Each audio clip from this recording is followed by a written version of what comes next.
ये कहानी है हमारे हीरो यू हाउ की, जिसने सिर्फ 6 साल की उम्र में ही असुरा गॉड की स्पिरिचुअल आइज को एक्टिवेट कर लिया था। यू हाउ बचपन में काफी ज्यादा कमजोर था, क्योंकि उसे लेवल 10 तक पहुंचने में बाकी लोगों से 2 साल ज्यादा लगे थे। यू हाउ अपनी इस कमजोरी को कल्टिवेशन के रास्ते में नहीं आने देता, क्योंकि वो काफी ज्यादा मेहनती था और उसकी किस्मत में ही महान बनना लिखा है। यू हाउ ने अपनी सबसे पहली स्पिरिट रिंग ही 1 मिलियन और स्पिरिट बीस्ट की हासिल की थी। ये बात मानना थोड़ी सी मुश्किल है, क्योंकि टेंगसेन को भी शुरू में इतनी डिवाइन स्पिरिट रिंग नहीं मिली थी। यू हाउ की ये रोमांटिक स्टोरी उसी दिन से शुरू हुई जब यू हाउ 6 साल का था और वो कल्टिवेशन के दौरान अपनी स्पिरिट आइज को एक्टिवेट कर लेता है। टेंगसेन भी गोल्ड रेल में यू हाउ को एक उभरते हुए सितारे की तरह देख रहा था। साथ ही साथ उसे अपनी डोलो कॉन्टिनेंट की काफी ज्यादा फिक्र हो रही थी। जब वो टेंगसेन को परेशान देकर उसे सवाल करते हुए कहती है कि टेंगसेन, क्या तुम ठीक तो हो? कहीं तुम्हें दोबारा से डोलो कॉन्टिनेंट की फिक्र तो नहीं हो रही? जिस पर टेंगसेन उदासी के साथ बताते हुए कहता है कि यहाँ सेलेस्टियल रेल्म में बस एक दिन है, मोटर रेल्म के पूरे 1 साल के बराबर है। मैं नीचे जाकर डोलो कॉन्टिनेंट में ज्यादा वक्त गुजारना चाहता था, लेकिन मैं मजबूर हूँ। मुझे यहाँ पर अच्छाई और बुराई को कंट्रोल रखना है, जिसके लिए मुझे यहाँ सेलेस्टियल रेल्म में ही रहना होगा। और नीचे की तरफ डोलो कॉन्टिनेंट तेजी के साथ बदल रहा है। आज से 4000 साल पहले सन मून कॉन्टिनेंट ने डोलो कॉन्टिनेंट पर हमला कर दिया था। क्योंकि डोलो कॉन्टिनेंट के पास मेरी टैंक क्लैन के हिडन वेपन से इसका इस्तेमाल करके पहले तो उन लोगों ने खुद को बचा लिया, पर सन मून एम्पायर बाज नहीं आने वाला। वो हर हाल में जीतना चाहता है। पहले यहाँ सोलैंड में 2 कॉन्टिनेंट थे, अब वो डिवाइड होकर 4 एम्पायर्स में बदल चुके हैं। दूसरी तरफ मेरा टैंक क्लैन भी 4000 साल के उतार चढ़ाव की वजह से अपनी ताकत खो रहा है। मैंने टैंक क्लैन को खुद अपने हाथों से बनाया था, मैं उसे यूं मिटता हुआ नहीं देख सकता। ये मुझे काफी ज्यादा तकलीफ दे रहा है। जियावो टेंगसेन से कहती है कि पूरे 10,000 साल गुजर गए, इतना थोड़ा बहुत बदलाव तो होना ही था। लेकिन तभी अचानक टेंगसेन को उस उभरते हुए सितारे के बारे में याद आता है, जिसके बारे में वो जियावो को भी बता रहा था। वो उसे कहता है कि आज के दिन मैंने एक नया उभरता हुआ सितारा देखा। मैंने उस लड़की की किस्मत में जानकर देखने की कोशिश की, जहाँ मैं ज्यादा कुछ तो देख नहीं पाया, लेकिन मुझे ये जरूर मालूम हो गया कि उसका टैंक क्लैन के साथ एक बहुत गहरा ताल्लुक रहने वाला है। टेंगसेन और जियावो की बेटी टैंग वूटोंग भी वही एक दरख्त पर बैठकर यहाँ अपने फादर की सारी बातें सुन रही थी, जहाँ वो एक्साइटेड होते हुए कहती है कि डोलो कॉन्टिनेंट, यकीनन ये जगह बहुत ही खूबसूरत होगी। इसके बाद सीन शिफ्ट होकर यहाँ डोलो कॉन्टिनेंट के ड्यूक मेंशन पर आ जाता है, जहाँ हम यू हाउ को देखते हैं। वो काफी ज्यादा गुस्से के साथ ड्यूक मेंशन की तरफ देख रहा था, जिसे वहाँ पर मौजूद गार्ड्स देखकर उस पर गुस्सा करते हुए कहते हैं कि तुम यहाँ पर नहीं आ सकते। और इन लोगों की बातों से हमें मालूम होता है कि यू हाउ अपने फादर से बहुत ही नफरत करता है।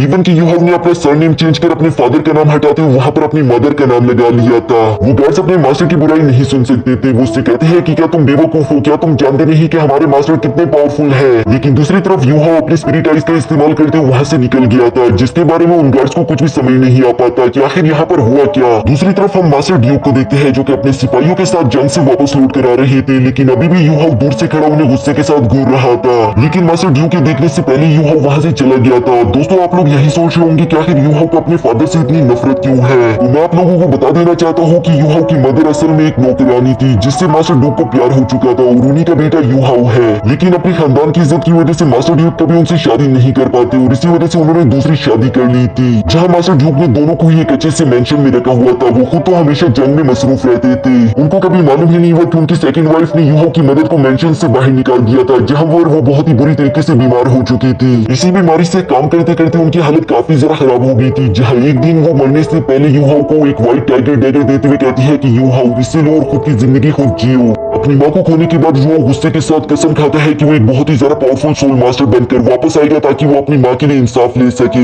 ये कहने के बाद यू हाउ अगले 5 साल तक लगातार कोशिश करते हुए लेवल 10 तक पहुंच गया था और अब उसे एक स्पिरिट रिंग चाहिए होगी, जिसके लिए यू हाउ अकेले ही अपने आगे के सफर के लिए जिंगडाओ फॉरेस्ट के लिए निकल चुका था, क्योंकि वहाँ पर उसे मालूम था कि मुझे कोई ना कोई स्पिरिचुअल बीस्ट मिल जाएगा, जिसे मारकर मैं एक स्पिरिट रिंग हासिल कर सकता हूँ। यू हाउ स्पिरिचुअल बीस्ट की तलाश में उस जंगल की काफी ज्यादा गहराई में चला गया था, जहाँ रास्ते में उसे प्यास और भूख लग गई थी। इसलिए यू हाउ वहाँ पास ही मौजूद एक झरने के पास चला गया था, जहाँ पानी पीने के बाद अब वो कुछ मछलियां पकड़ने का सोच रहा था। इन मछलियों को पकड़ने के लिए वो एक लकड़ी को अपने व्हाइट टाइगर ब्लेड से शार्प कर रहा था, जहाँ उसे अपने मदर की कुछ बातें याद आती है। यू हाउ की माँ ने उससे कहा था कि मास्टर ड्यूक ही तुम्हारे फादर है, तुम्हें उनकी इज्जत करनी चाहिए। लेकिन दूसरी तरफ यू हाउ तो उनसे नफरत करता है। इसी गुस्से और नफरत के साथ हम देखते हैं कि यू हाउ ने एक बार फिर से अपनी स्पिरिट आइज की पावर्स एक्टिवेट कर ली थी, जिसकी वजह से हमें मालूम होता है कि उसके आसपास की चीजें स्लो हो जाती है। और यू हाउ ने इन पावर्स का इस्तेमाल करके वहाँ पर काफी सारी मछलियां भी पकड़ ली थी। यू हाउ उन मछलियों को ग्रिल करके खाने वाला था, लेकिन तभी अचानक वहाँ पर एक खूबसूरत लड़की टैंग आ जाती है, जिसकी आंखों में इन मछलियों के लिए काफी ज्यादा लालच दिख रही थी। वो यूहाओ से कहती है कि इसकी स्मेल तो काफी अच्छी आ रही है, क्या तुम मुझे ये बेचोगे? लेकिन यूहाओ तो उसका चेहरा देखकर समझ गया था कि अगर ये मछली मैंने इसे ना दी तो ये मुझे जिंदा खा जाएगी। इसलिए यूहाओ मुस्कुराते हुए उस लड़की से कहता है कि अगर तुम चाहो तो इसे फ्री में खा सकती हो, जिस पर हम देखते हैं कि टैंग या बुकड़ों की तरह उस मछली पर झपट गई थी। तभी अचानक वहाँ पर एक दूसरा लड़का भी आ जाता है जिसका नाम बीबी था। वो यहाँ पर टैंगिया को देखकर कहता है कि बुक्कड़ लड़की, तुमने देखा नहीं अभी तक तो उस बेचारे ने भी नहीं खाया था। टैंगिया को ये सुनकर काफी ज्यादा गुस्सा आ जाता है, लेकिन दूसरी तरफ यूहाओ मुस्कुराते हुए कहता है कि नहीं नहीं, इसकी कोई जरूरत नहीं। साथ ही साथ वो बीबी से भी कहता है कि क्या तुम भी एक खाओगे? बीबी यूहाओ की ये बात सुनकर कहता है कि फिर तुम क्या खाओगे? जिस पर यूहाओ कहता है कि फिक्र मत करो, मेरे पास और भी मछलियां हैं, मैं उन्हें बारबेक्यू करके खा लूंगा। जिसके बाद हम देखते हैं कि ये तीनों ही एक जगह पर बैठकर ग्रिल मछलियां खाना शुरू कर देते हैं। साथ ही साथ इन्होंने एक दूसरे से खुद का इंट्रोडक्शन भी करवा लिया था। टैंगिया को यहाँ पर यूहाओ की ये ग्रिल मछली तो काफी ज्यादा पसंद आती है, उससे तो खुशी से रहा नहीं जाता। कुछ देर के अच्छे टाइम के बाद यूहाओ खड़ा होकर इन लोगों को गुड बाय करते हुए कह रहा था कि अब मुझे चलना चाहिए। यूहाओ को जिंगडाओ फॉरेस्ट की तरफ जाता हुआ देखकर टैंगिया कहती है कि वो तो जिंगडाओ फॉरेस्ट की तरफ जा रहा है, वहाँ पर तो खतरनाक सोल बीस्ट होंगे। जिस पर बीबी कहता है कि मैंने उसकी सोल पावर महसूस की थी, मुझे यकीन है कि उसे एक सोल रिंग की जरूरत है। लेकिन साथ ही साथ मैं ये बात भी कह सकता हूँ कि वो मुझे काफी ज्यादा कमजोर लगा, वो वहाँ पर जाकर खुद की लाइफ को खतरे में डाल रहा है। दूसरी तरफ यूहाओ इन बातों को ना सुनते हुए जिंगडाओ फॉरेस्ट की अब सोल बीस्ट टेरिटरी में पहुंच चुका था, जहाँ उसे काफी ज्यादा खूबसूरत सोल बीस्ट एंड सोल प्लांट्स देखने को मिलते हैं। उसे मालूम नहीं था कि उसका आगे किस खतरे से सामना होने वाला है। यूहाओ को यहाँ से पहले कि भनक भी लग पाती, तभी अचानक वहाँ पर एक मंकी सोल बीस्ट ने यूहाओ पर हमला करना शुरू कर दिया था, जिसे यूहाओ डॉज करते हुए पीछे हट जाता है। वो मंकी स्पिरिट बीस्ट काफी ज्यादा पावरफुल था, जो कि अपने एनर्जी अटैक सीधा यूहाओ पर कर देता है। यूहाओ ने उस अटैक को रोकने के लिए अपना व्हाइट टाइगर डैगर बाहर निकाल लिया था, लेकिन वो जानता था कि वो इस अटैक को डॉज नहीं कर पाएगा। यूहाओ इस एनर्जी अटैक से टकराकर दूर जा गिरता है, जहाँ उसके हाथ से व्हाइट टाइगर डैगर भी गिर चुका था, लेकिन वो जानता था कि अभी तक ये फाइट खत्म नहीं हुई, इसीलिए वो जल्दी से भागते हुए दोबारा अपने डैगर को उठा लेता है। लेकिन दूसरी तरफ उस मंकी ने भी यूहाओ को पकड़ लिया था।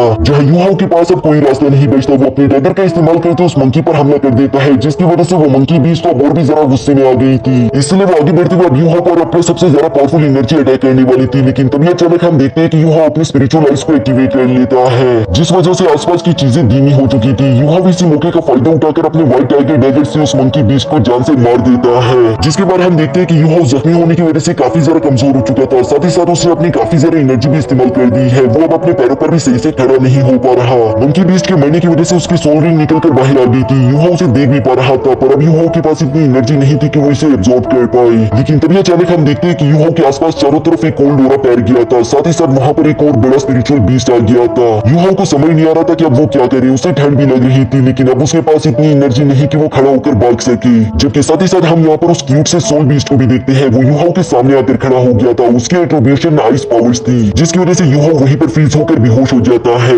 इसके बाद नेक्स्ट सीन में हम यूहाओ की सोल सी को देखते हैं, जहाँ पर वो 10 लाख साल पुराना सिल्क वर्म पहुंच चुका था। यहाँ आने के बाद उस आइस एट्रीब्यूशन वाले सिल्क वर्म को काफी ज्यादा खुशी हो रही थी, जिसका नाम टियनमिंग है। टियनमिंग खुश होते हुए कहता है कि आखिरकार मुझे एक सोल मास्टर की बॉडी मिल गई, अगर ये मुझे ना मिली होती तो मैं मर जाता। लेकिन तभी अचानक टियनमिंग देखता है कि यूहाओ की बॉडी में पहले से एक बहुत ही ज्यादा मिस्टीरियस एनर्जी मौजूद है, जो कि टियनमिंग के साथ यूहाओ की बॉडी के लिए कंपटीशन कर रहा था। वो टियनमिंग को यूहाओ की बॉडी पर पूरी तरीके से काबू करने नहीं देता। टियनमिंग भी समझ चुका था कि मैं इस एनर्जी के साथ फाइट नहीं कर सकता, इसलिए अभी के लिए मुझे सारा के सारा फोकस यूहाओ की बॉडी पर करना होगा, ताकि मैं जल्द से जल्द इसे स्टेबल बना सकूं। क्योंकि दोस्तों, आप लोगों को मालूम होगा कि लेवल 10 का वॉरियर 400 साल से ज्यादा की स्पिरिट रिंग एब्जॉर्ब नहीं कर सकता। और टियनमिंग तो खुद 10 लाख साल पुराना स्पिरिट बीस्ट है, इसलिए उसकी स्पिरिट रिंग को एब्जॉर्ब करना यूहाओ के लिए इम्पॉसिबल जैसा है। पर चूंकि टियनमिंग खुद ही यूहाओ के साथ मर्ज होना चाहता है, इसलिए उसने यूहाओ की बॉडी में 10 सेल्स क्रिएट कर दिए थे, जो कि टियनमिंग की 10 लाख साल पुरानी स्पिरिट रिंग की पावर सिर्फ 400 साल की स्पिरिट रिंग के बराबर कर देता है। बाकी की पावर उसने लॉक कर दी थी, जिसकी वजह से अब यूहाओ होश में आ चुका था। लेकिन यूहाओ को समझ नहीं आ रहा था कि आखिर वो किस जगह पर मौजूद है। यहाँ टियनमिंग उसे बताता है कि ये तुम्हारी सोल सी है बेवकूफ, लेकिन यूहाओ को इस बात पर यकीन नहीं आ रहा था। वो हैरान होते हुए कहता है कि वैसे तुम कौन हो, जिस पर टियनमिंग उसे खुद का इंट्रोडक्शन करवाता है। साथ ही साथ वो यूहाओ को बताता है कि मुझे मालूम नहीं था कि तुम इतनी ज्यादा बेवकूफ होगी, क्योंकि तुम्हारी बॉडी के अंदर तो बहुत ही ज्यादा स्पिरिट एनर्जी है। इस स्पिरिट एनर्जी को तुम स्पिरिट पावर की तरह अपनी आंखों के थ्रू इस्तेमाल करते हो, ये तुम्हारी बॉडी में पहले से ही मौजूद है।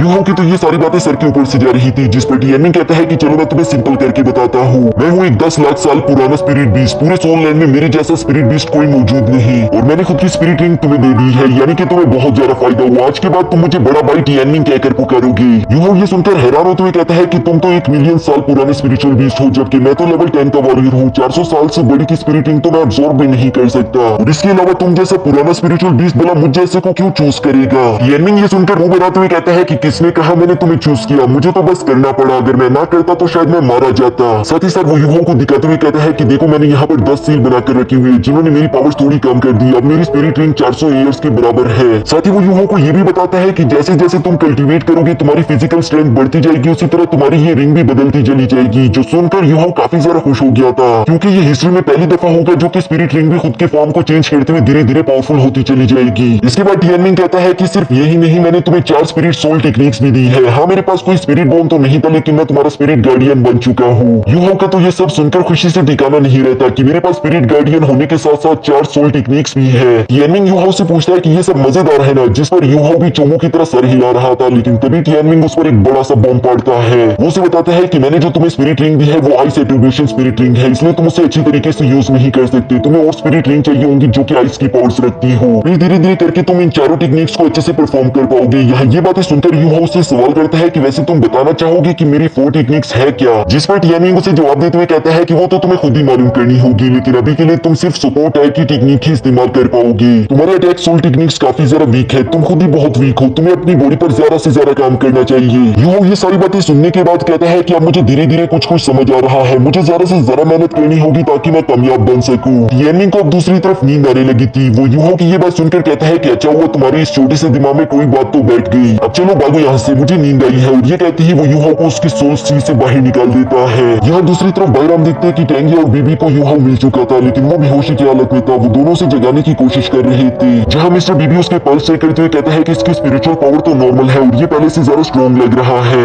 लगता है कि ये सोल वॉरियर से कल्टिवेट करके सोल मास्टर बन गया, लेकिन अभी तक इसकी बॉडी इस पावर को अडॉप्ट नहीं कर पाई, हमें इसे थोड़ा सा वक्त देना चाहिए, ये जल्द ही होश में आ जाएगा। साथ ही साथ यहाँ पर मिस्टर बीबी को वही मरा हुआ मंकी दिखाई देता है जो कि बस सिर्फ 10 साल पुराना ही था, इसलिए मिस्टर बीबी को लगता है कि शायद युवा ने इसी की स्पिरिट रिंग एब्जॉर्ब की होगी। ये उसके लिए काफी ज्यादा बुरा हुआ। यहाँ पर जब वो ये सब सोच ही रहा था तभी अचानक हम देखते हैं कि युवा होश में आ गया था, जो कि इन दोनों को अपने सामने देखकर काफी ज्यादा हैरान हो जाता है। जबकि दूसरी तरफ टेंगी और मिस्टर बीबी युवा को होश में आते देखकर काफी ज्यादा खुश हो गए थे। वो उससे कहते हैं कि शुक्र है तुम होश में आ गए, अगर तुम यूं ही ज्यादा देर तक बेहोश रहते तो हम तुम्हारी हिफाजत ना कर पाते। जिस पर युवा उनसे सवाल करते हुए कहता है कैसी हिफाजत। टेंगी उसे कहती है कि बेवकूफ, क्या तुम्हें मालूम नहीं कि यहाँ पर कितने खतरनाक स्पिरिचुअल बीस्ट मौजूद है। यहाँ ये कहते हुए टेंगी और मिस्टर बीबी की स्पिरिचुअल रिंग्स युवा ने देख ली थी, जहाँ वो हैरान होते हुए कहते हैं कि टेंगिया के पास 2 स्पिरिचुअल रिंग्स है और वो दोनों 100 ईयर प्लस है, जबकि दूसरी तरफ मिस्टर बीबी के पास तो 3 स्पिरिचुअल रिंग्स है, जिसमें से 200 साल पुरानी है और एक तो 1000 साल पुरानी। युवा को अपनी आंखों पर यकीन नहीं आ रहा था। मिस्टर बीबी तो उससे बस 3-4 साल बड़े ही लग रहे थे, उसके बावजूद भी वो लेवल 30 का वॉरियर है। यहाँ पर जब युवा ये सब सोच ही रहा था तभी अचानक इन लोगों को एक दतूरा स्नेक दिखाई देता है, जिसे देखकर तो टेंगिया काफी ज्यादा खुश हो गई थी। टेंगिया और मिस्टर बीबी भी यहाँ पर किसी सोल बीस्ट को ही पकड़ने के लिए आई हुई थी, इसलिए टेंगिया कहती है कि ये दतूरा स्नेक ये काफी ज्यादा काम का है, मुझे यही चाहिए। दोस्तों दतूरा स्नेक ये वही है जिसका पहला शिकार टैंक सिंह ने किया था, ये 1000 साल पुराना स्पिरिचुअल बीस्ट है। मिस्टर बीबी टेंगिया की ये बात सुनकर कहता है ठीक है तुम युवाओं की हिफाजत करो, इससे मैं अकेले संभाल लूंगा। जो सुनकर हम देखते हैं कि टेंगिया ने अपनी ब्लू सिल्वर ग्लास की पावर्स को एक्टिवेट कर लिया था। ये देखकर तो युवाओं काफी ज्यादा हैरान हो जाता है, क्योंकि टैंक सिंह के पास भी बिल्कुल यही पावर्स थी। मिस्टर बीबी यहाँ पर अपनी लाइटनिंग टेक्निक का इस्तेमाल करते उस दतूरा स्नेक पर हमला करने की कोशिश करते हैं, पर उस स्नेक की रफ्तार तो बहुत ही ज्यादा तेज थी। वो तेजी के साथ मूव करते हुए टेंगिया और युवाओं के पीछे आ गया था, जहाँ वो उन लोगों को पकड़ने की कोशिश करता है। टेंगिया यहाँ पर बातें बातें खुद को बचाने के साथ साथ युवाओं की भी हिफाजत कर रही थी, जबकि दूसरी तरफ मिस्टर बीबी उस स्नेक को मारने की कोशिश कर रहे थे।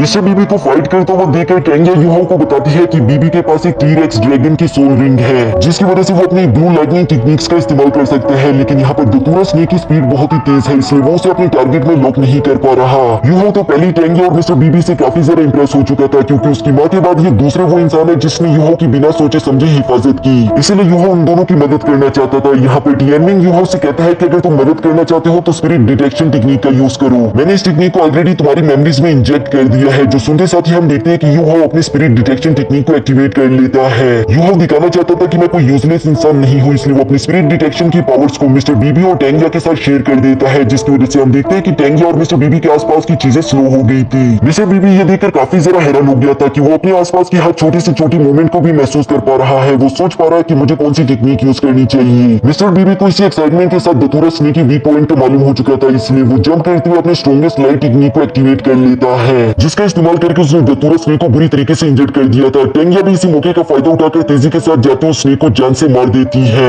दतूरा स्नेक के मरने के बाद उसकी बॉडी से 1000 साल पुरानी स्पिरिट रिंग निकलकर बाहर आ गई थी, जिसे टेंगिया वहीं पर बैठकर एब्जॉर्ब करना शुरू कर देती है। दूसरी तरफ मिस्टर बीबी देखते हैं कि युवा काफी ज्यादा थक चुका है, इसलिए वो फौरन उसके पास जाकर उसका शुक्रिया अदा करते हुए कहता है कि थैंक यू, अगर तुम अपनी सोल टेक्निक का इस्तेमाल न करते तो शायद इसे हराना और ज्यादा मुश्किल हो जाता। साथ ही साथ मिस्टर बीबी कहते हैं कि टेंग ऑलरेडी लेवल 30 तक पहुंच चुकी थी, उसे आगे ब्रेक थ्रू करने के लिए एक सोल रिंग की जरूरत थी। वो जागने के बाद जरूर तुम्हारा शुक्रिया अदा करेगी। जिस पर यूहाओ कहता है नहीं नहीं, शुक्रिया की कैसी बात, तुम लोगों ने पहले मेरी हिफाजत की, फिर मेरा भी कुछ फर्ज बनता था। यहाँ यूहाओ के दिल में ऑलरेडी एक बात चल रही थी जिससे वो बेचैनी के साथ मिस्टर बीबी से सवाल करते हुए पूछता है। यूहाओ कहता है कि टेंगिया की गार्डियन सोल तो एक सिल्वर ब्लू ग्रास है, मैंने सुना है कि सी गॉड टेंगसेंग के पास भी बिल्कुल यही सोल गार्डियन थी। ये सुनकर मिस्टर बीबी कहता है कि तुम सी गॉड टेंगसेंग के बारे में बहुत कुछ जानते हो। जिस पर यूहाओ कहता है कि नहीं ऐसी कोई बात नहीं, पूरे सोललैंड में हर बंदा ही उसके बारे में जानता है। बचपन में अक्सर मेरी माँ टेंगसेंग की कहानियां मुझे सुनाया करती थी। वो बताती थी कि कैसे एक वॉरियर ने पूरे दोनों कॉन्टिनेंट के फ्यूचर को बदल दिया। सी गॉड टेंगसेंग ने टेंग सेट को बनाया, जबकि साथ ही साथ उसने वुहान एम्पायर को भी डिस्ट्रॉय कर दिया था।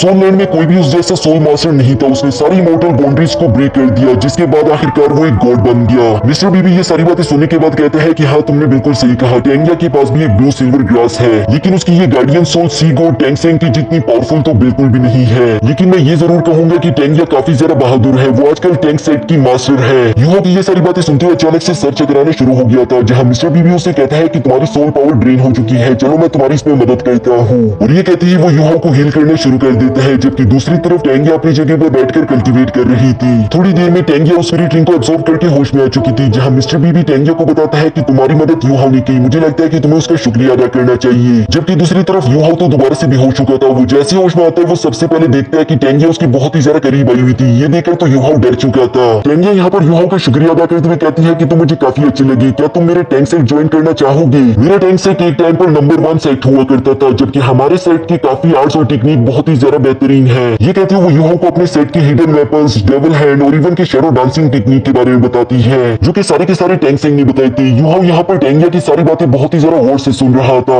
वो एक्साइटमेंट में खड़ा होकर कहता है कि बचपन से लेकर आज तक तुम दोनों से मिलना मेरी सबसे ज्यादा खुशकिस्मती है, क्योंकि तुम दोनों ने मुझे बार बार बचाया। आज तक मेरे साथ इतना अच्छा कोई भी नहीं रहा, और उसके बाद तुम लोगों ने मुझे अपने सेट को भी ज्वाइन करने के लिए कहा, मैं जरूर ज्वाइन करूंगा। ये सुनकर तो टेंगिया भी काफी ज्यादा खुश हो गई थी। वो इन दोनों को अपने पास लाते हुए कहती है कि चलो अब हमें आगे का सफर करना चाहिए, जहाँ रास्ते में चलते हुए हम ट्रेनिंग भी करेंगे। इसके बाद इन लोगों का टैंक सेट की तरफ जाते हुए ये प्यारा सा सफर शुरू हो गया था, जहाँ रास्ते में ये लोग काफी मजे करते हैं, जबकि साथ ही साथ रास्ते में मिस्टर बीबी धीरे धीरे करके यूहाओ को अपने सेट की टेक्निक्स के बारे में बता रहा था, जिसमें से devil purple eyes, ghost dancing और हिडन वेपन्स भी उसे वो दिखाता है। यूहाओ उन सारे बेसिक टेक्निक्स को सीखने की अपनी पूरी कोशिश करता है, लेकिन यूहाओ तो बहुत ही ज्यादा कमजोर है, पर वो हार नहीं मानता। मिस्टर बीबी भी बहुत ही ज्यादा अच्छे इंसान थे। हमें देखने को मिलता है कि वो टेंगिया से शायद प्यार करते हैं, जबकि साथ ही साथ वो अपने मन में कहते हैं कि यूहाओ मैं तुम्हारा साथ कभी नहीं छोड़ूंगा। मैं जानता हूँ कि तुम्हारी बॉडी काफी ज्यादा कमजोर है, लेकिन आज तुमने मेरी मदद की, इसका एहसान मैं जरूर चुकाऊंगा। ये कहते हुए इन लोगों का ये सफर यूं ही आगे चलते चलते आखिरकार श्रेक अकेडमी तक पहुंचने पर खत्म हो जाता है, जहाँ पहुंचने पर टेंगिया यूहाओ को बताती है कि ये सामने है पूरी दुनिया के सबसे नंबर 1 श्रेक अकेडमी। दुनिया के सबसे बेस्ट एंड टैलेंटेड स्टूडेंट यही से निकल कर जाते हैं। यूहाओ ने भी श्रेक अकेडमी के बारे में बहुत कुछ सुन रखा था, इसलिए श्रेक अकेडमी को देखकर उसकी आंखों में चमक आ चुकी थी। वो जानता था कि लेजेंडरी 7 श्रेक डेविल्स की टीम यही से निकल कर गई थी, जिन्हें लीड कर रहा था टैंग सेंग। ये अकेडमी किसी को भी आसानी के साथ अपने डेसिबल नहीं बनाती। अगर इस अकेडमी में मेरा एडमिशन हो जाए तो ये मेरी किस्मत की बात होगी।